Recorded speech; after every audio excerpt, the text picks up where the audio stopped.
Did you know that a simple static shock can fry your computer's motherboard in seconds? As an IT support technician, handling hardware safely is just as important as fixing software issues. In this video, we'll show you how to protect yourself and your equipment from electrostatic discharge, electromagnetic interference, and more. Ready to troubleshoot like a pro without risking damage or injury? Let's dive in.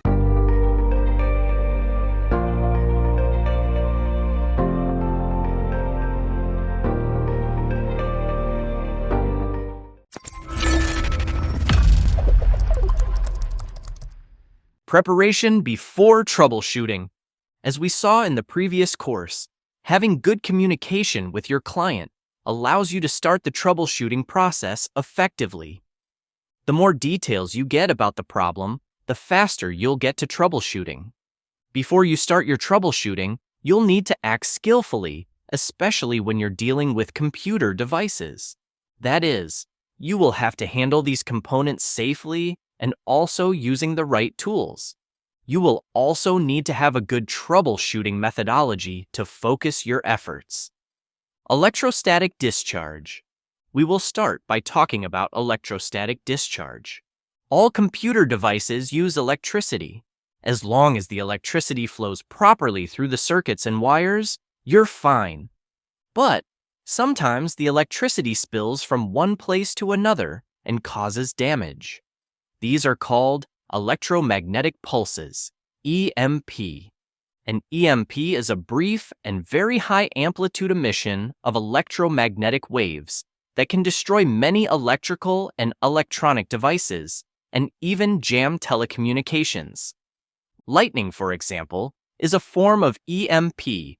A nuclear detonation creates an EMP explosion, so don't worry, because the electromagnetic pulse of the computer support technicians is electrostatic discharge, ESD.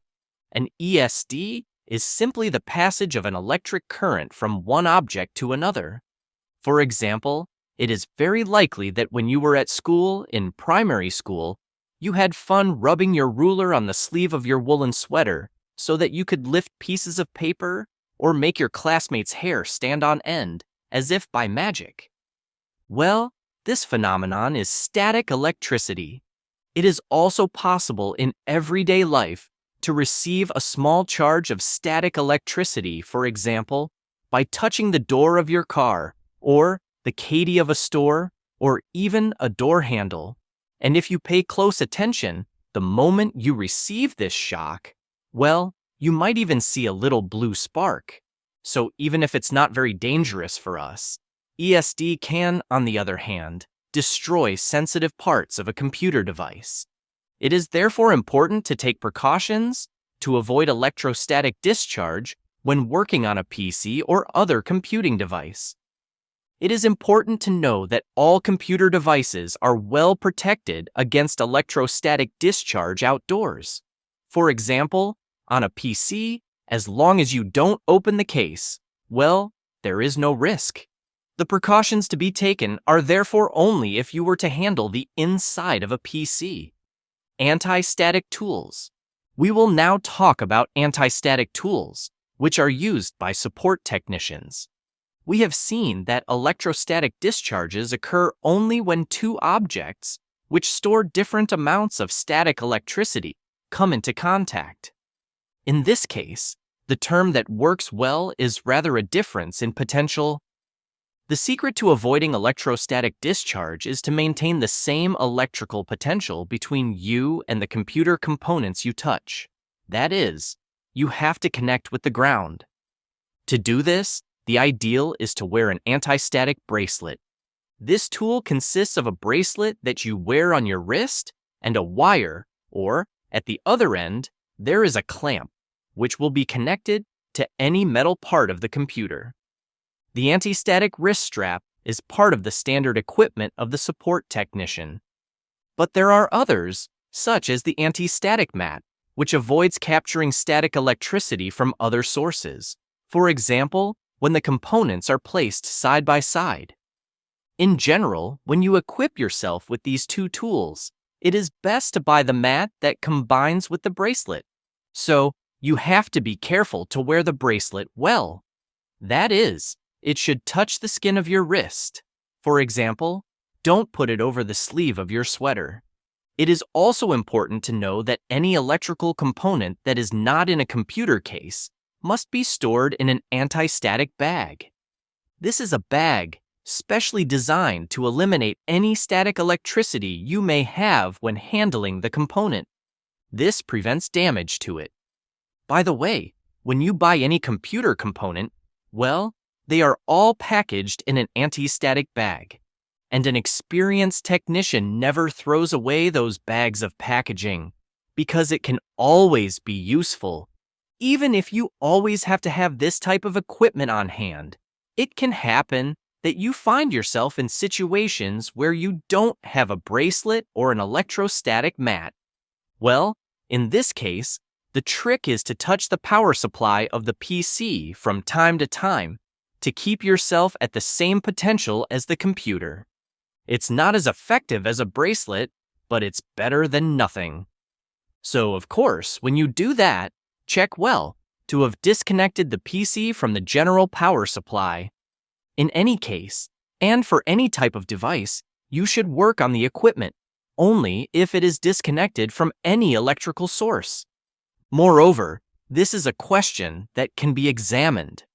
You should always turn off the power supply before fiddling around in a PC.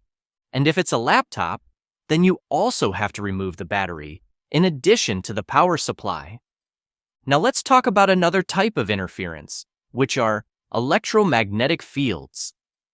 EMI, electromagnetic interference. EMI, electromagnetic field, are not as dangerous as ESD, static electricity, but they can cause severe damage to certain components, and more specifically, to storage devices such as hard drives. The problem with this type of interference is that we use magnets without even knowing it. For example, any device composed of an electric motor has a magnet. Many phones have them too, and even the speakers of a PC have magnets inside. It is therefore important to be careful when handling equipment sensitive to these interferences, such as our good old electromagnetic hard drives. For SSDs, there is no such problem, radio frequency interference, RFI. Now let's move on to radio frequency interference. Have you ever heard strange noises on your vehicle's speakers? Or those on your PC when no playlist is played? Well, it's radio frequency interference. It is the superposition of two or more waves. There are many devices that emit these radio waves, such as phones, wireless network adapters, cordless phones, baby phone, or even microwave ovens. In general, the radio waves that these devices emit are very weak, and almost all electronic devices are equipped with shielding to avoid hearing them, except for the speakers, where it is difficult to attenuate its noise. You should know that this type of interference does not cause any damage. It's just that it's not pleasant to hear them. For example, try to bring the baby monitor's transmitter closer to its source, with the volume at full volume.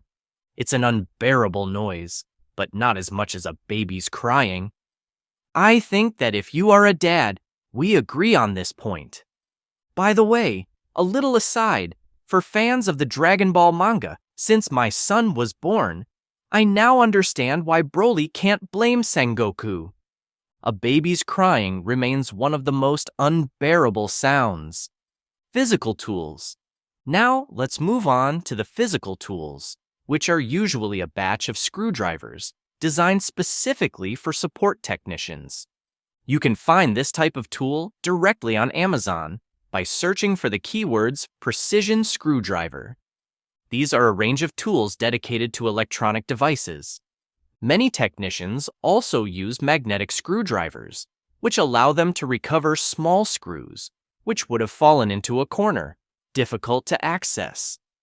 So, yes, I said magnet, but on this type of screwdriver, it doesn't risk anything, so it's the only exception to use a magnet during the troubleshooting process. You can also use your smartphone's camera to capture the location of screws and elements that you disassemble as you go along. A magnifying glass and a flashlight are also tools that are very frequently used in the panoply of a good support technician. And contrary to what one might think, computer scientists very rarely use a hammer. Personal safety. Let's move on to personal safety. Computer technicians live in a dangerous world. They can hurt their backs by moving computer towers, or even trip while getting their feet caught in cables. In a professional environment, a mess of cables represents a real danger of tripping. Another occupational safety problem is the handling of heavy objects, such as cartons containing PC, monitor, or printer. You have to know how to use the right techniques to lift these bulky objects.